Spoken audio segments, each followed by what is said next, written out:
అనంతపురం జిల్లా కళ్యాణదుర్గం పట్టణంలో ఆ నియోజకవర్గ టీడీపీ అభ్యర్థి అమిలినేని సురేంద్రబాబు దళితుల ఆత్మీయ సమావేశం ఏర్పాటు చేశారు. పార్టీ రాష్ట్ర ఎస్సీ సెల్ అధ్యక్షుడు ఎంఎస్ రాజు ఈ సమావేశానికి ముఖ్య అతిథిగా హాజరయ్యారు. సురేంద్రబాబు మాట్లాడుతూ రాజ్యాంగ నిర్మాత డాక్టర్ బిఆర్ అంబేద్కర్ అడుగుజాడల్లో నడుస్తూ దళితుల అభ్యున్నతికి కృషి చేస్తానని తెలిపారు. నియోజకవర్గంలోని దళిత వాడలకు మౌలిక వసతులు కల్పిస్తామని హామీ ఇచ్చారు.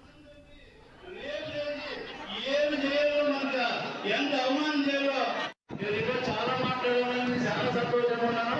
ఒక్క మాట మన అభ్యర్థి గురించి మేము ప్రజలు మొదట్లో అలా ఏమనుకుంటున్నాం చంద్రబాబు ముఖ్యమంత్రి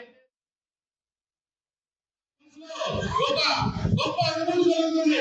ఎందుకంటే ఇంత రాజ్యాంగాన్ని నిర్మించాలో మనం అంత పెద్ద వ్యక్తిని ఎప్పుడూ నా జీవితంలో అభివృద్ధి మన జీవితంలో ఎప్పుడు కూడా ఆయన అభివృద్ధి వ్యక్తి ఆయన ఆశలు ఎప్పుడు కూడా కొనసాగించాలని మనసు అనుకునేవాడిని. ఇప్పుడు అవన్నీ కూడా మనం నిర్వహించాల్సిన సమయం నాకు వరకు ఈ నియోజకవర్గంలో చాలా మంది ఎస్సీలు కావచ్చు, బీసీలు కావచ్చు, ఇతర ఎవరైనా